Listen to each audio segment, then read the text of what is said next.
Today I'm here to tell you about something that nobody else will. The truth about selling and making skincare as a business. I'm going to start this also off by saying that I can only tell you based off of my personal experiences. I'll never say anything I'm not qualified to say. Unlike a few of my competitors, I'm not going to sell you the $1 million secrets if I ain't made a million. I ain't made a million. Halfway, half a million, more than that now, but not quite a million. So there's my little disclaimer there. All right, so there are a few reasons why nobody will tell you this truth, okay? Um, One is we all know how people are in the skincare business, okay? People love to gatekeep their secret Krabby Patty formulas of what they feel like makes them successful. Even if they are super successful or not, they feel like it's valid in a halfway sense, right? They've worked hard to learn and earn the information and knowledge that they know. So they don't want to really tell everybody else and feel like, somebody else is bypassing or not putting in the work. And to say if that's right or wrong is up to you. You decide that. I'm not here to judge, but people want to gatekeep their secret Krabby Patty formulas. And you can test this theory just by asking somebody what their formula for anything is, and people get super offended. You'll get jumped on basically anywhere for asking for people's formulas. So just note that you've been warned. The second reason is because um, new and up and coming skincare businesses, people that are entrepreneurs, are easy to prey on in terms of being able to sell you guys some sort of course or some sort of tips or anything in that sort that will, here's why you're not selling. Here is steps that you can take in order to make your skincare game successful. And they'll sell you all the fluff and positivity, toxic positivity, but they won't. And they'll tell you a little bit of the drawbacks, but just enough to keep you on that line and keep fishing for your business, essentially, for you to keep having to come back to them. So they're making their money mostly off of other entrepreneurs in fishing you guys in, reeling you guys in, either with formulas, with business advice, certain things like that. And they don't really want to break down to you the truth, and they can't articulate exactly, or they won't tell you the drawbacks that are important. They'll tell you enough to keep you in the business, but not the ones that are important, which will tell you if you are cut for this business or not. And the third reason is simple. People don't know for themselves. They haven't figured it out. And some people never quite figure it out, because even if people do go through the experience of having a business and having the ups and downs, they never figure it out. And because it's not easy to see. But I'm kind of a writings on the wall type of girl. It's taken me years to figure out this out for myself. And although I quit the business, which is what I'll tell you guys exactly why, now that I see the formula, it's something that you can definitely implement, especially if you're interested in making your business work and you're at your wit's end with trying a few different things. I'm going to give it to you for free today. It's not really as difficult as you would think, but if you apply these things, then they can really help you understand the business and learn if it's for you or not, and then be super uber successful. And I normally don't make those claims, so you're going to want to tune in for this. Now, the good news, the bad news, and also why I quit are rooted in this answer right here. This is 100%, no, I'll be more realistic. This is 90% a feelings business. And what that means is, the most frustrating part is, it doesn't matter how good your formulas are. It really doesn't. Nobody has the true secret Krabby Patty formula whenever it comes to these skincare brands. Not even the big skincare brands, and they know this already, but they disguise it pretty well. Is that your formulas do not matter. Now, can you sell complete snake oil? Yeah, you can, and be a very successful business. We've seen them time and time again. And yoni businesses or spiritual businesses, I'm sorry, you're going to hate me for saying this, but, we've all seen the melt and pour soaps that have herbs and all types of things in them, right? And they have the claims to get women pregnant.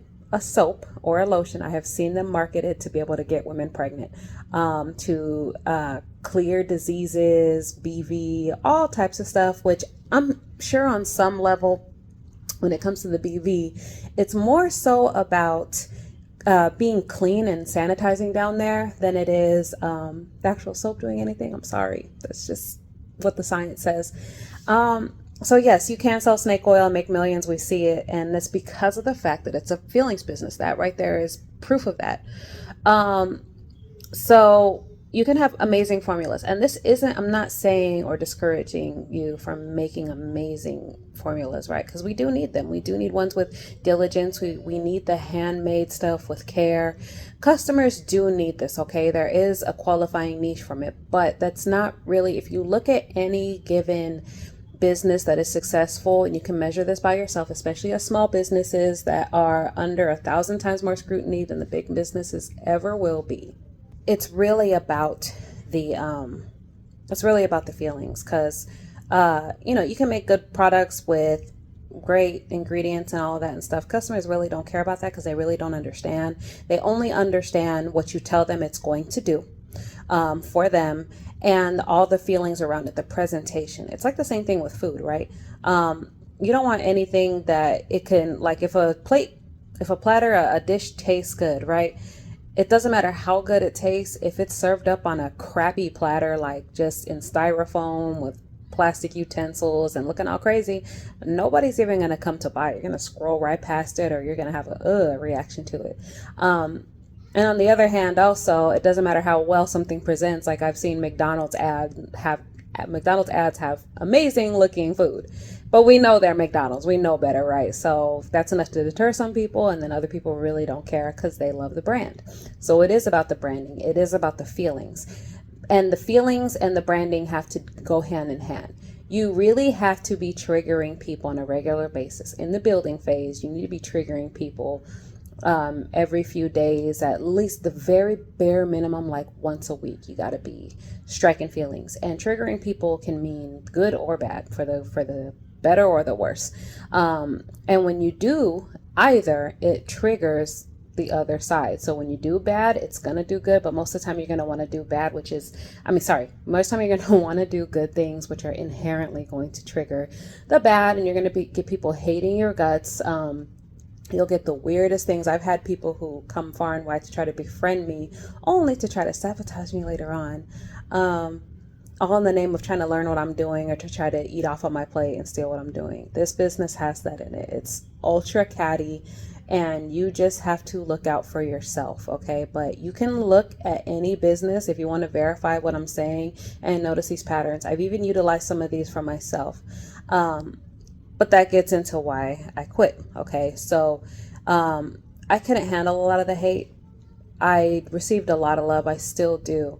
But, the bad ended up winning in the end. I really just couldn't handle all the scrutiny all the time. It felt like even whenever I was doing something, with all the goodness and intentions of my heart, if I did all the testing, if I did everything correctly, it just was never enough. And people will tell you to take it on the chin and be tough and whatever. And this is where you find out if you are cut out for this business or not, believe it or not. Not a lot of people can take it, and you're human. Hell, nobody should have to. It doesn't matter whether you have a business or not. Some of the things that people say are legitimate, like doing testing, if something comes back and you get molding, things that naturally happen even in big businesses. Okay, people will try to make you feel bad about it if it happens to you, but even big businesses have it, and there's recalls and everything like that. It's just, you have people that are gonna pick you apart from sunrise to sundown.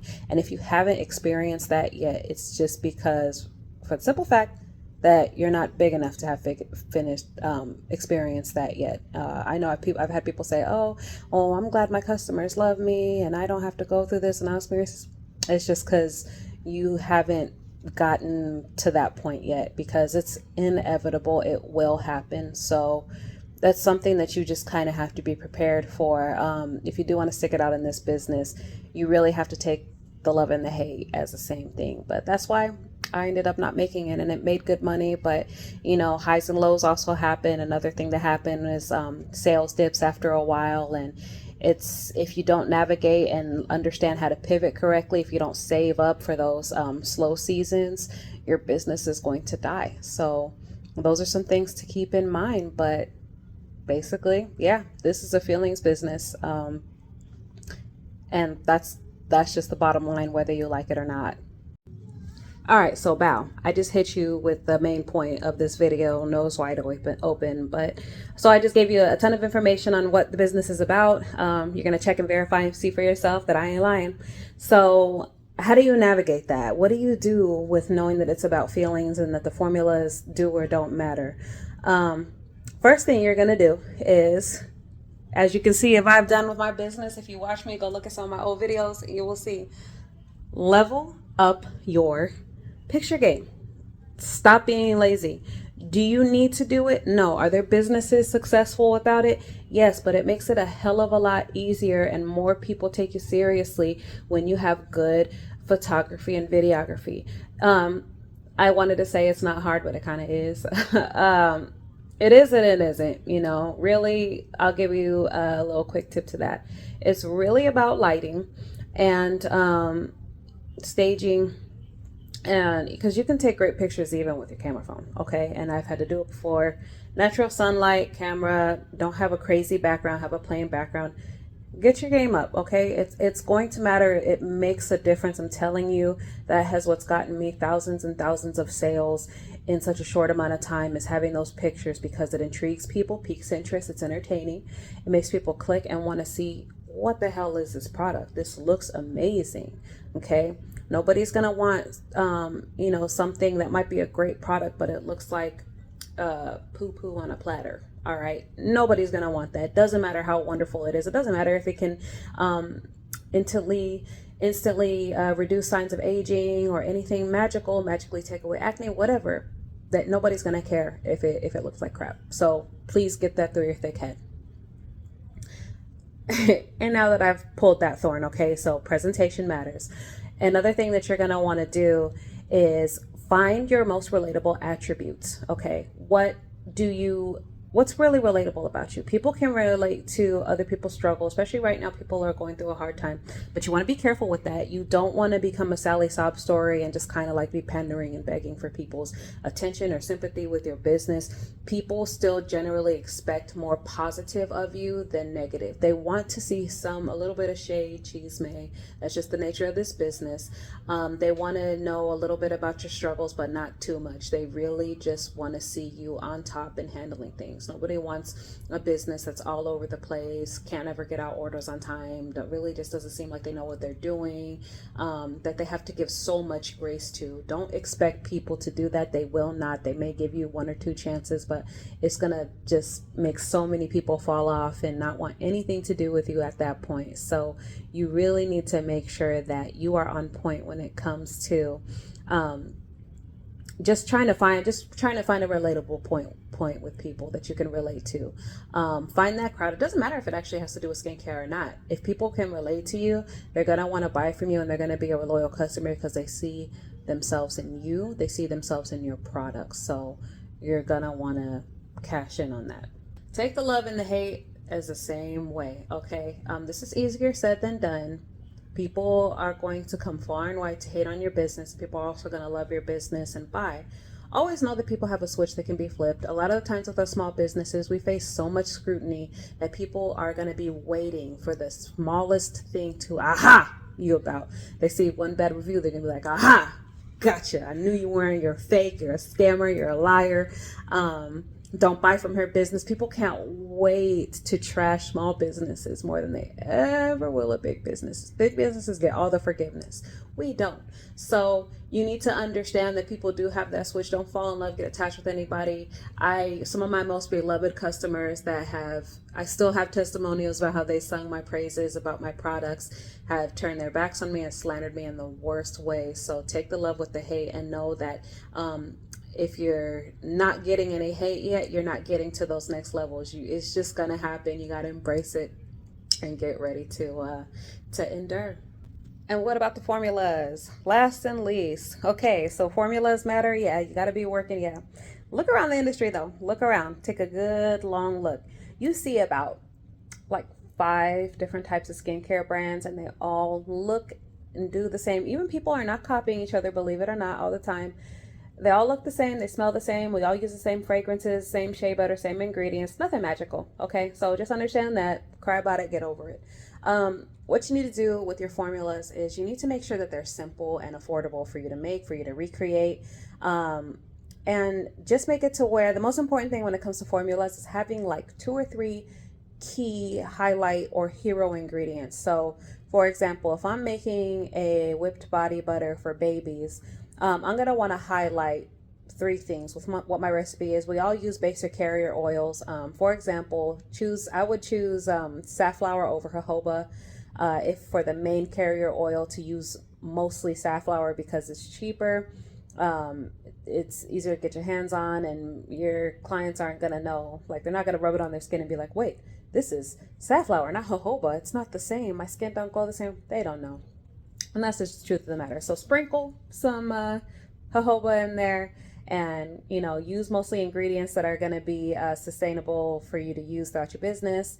But the ingredients I would highlight, because what I use in mine is I do the shea butter, shea or mango, especially mango being hypoallergenic. People love that. They're like, oh, what's that? And it just means it's not like a major allergy trigger, or like it's not nut, or it doesn't have any nuts or tropical fruit or any sort of huge allergens in there. So people tend to like that. And then chamomile and calendula oils. Those are the essential oils, and those are the ones where it's just like you get the fragrances, you get the calming and healing values, the skin softening. So you really just want to do things that people can understand. Keep things minimal, even for the customers that like all the fancy and extravagant. If you're going to use AHAs, BHAs, and all types of fancy types of ingredients, just make sure to highlight like 1 or 2. That makes it digestible. I'm gonna be honest, even though sometimes it'd be like, damn, I could sell a magical soap and be a millionaire, finally get this business into the millions and all that good stuff. I still don't recommend doing that. It's just ethically, it's just not a good look, and it hurts all of us small skincare businesses. So stay ethical. Don't make any crazy claims. Please don't sell snake oil products. And even if you believed in it for some time or were curious and found out not, please do your research and just cut the BS out of the business. But like I said, I never overqualify myself in what I've done. This is what I've done in business. This is what has helped me in times I've been able to leverage this psychology to get people to get all types of sales and things like that. So this is something you're definitely going to want to look into if you haven't ever before. Get into it, and I guarantee if you apply this to your business and just lay a blueprint out, pick a single niche business that you can find your target audience to, which is pretty easy. Go this route. It's going to be easier for you, and hopefully if you're built for it, like I wasn't, then you're going to have a successful business and be able to scale it up, far beyond 6 figures, $1 million, $1 billion. That's all these big businesses do. And my final tip for you guys is watch what other businesses do, and say more than what the actual product they're selling is. Look at everything else except for that, even down to how they talk to their customers, the language that they use, and all that good stuff. You're going to find a lot of your answers if you're more analytical and if you delve into the feeling side of the business, as opposed to trying to be so scientific and delving into the oohs and ahs of the ingredients. So I hope you find this helpful. Tune in. You guys know I'm always going to be dropping stuff on my Patreon. I got a lot coming for you. So if you've made it this far, thanks for watching, and I'll see you on my next one.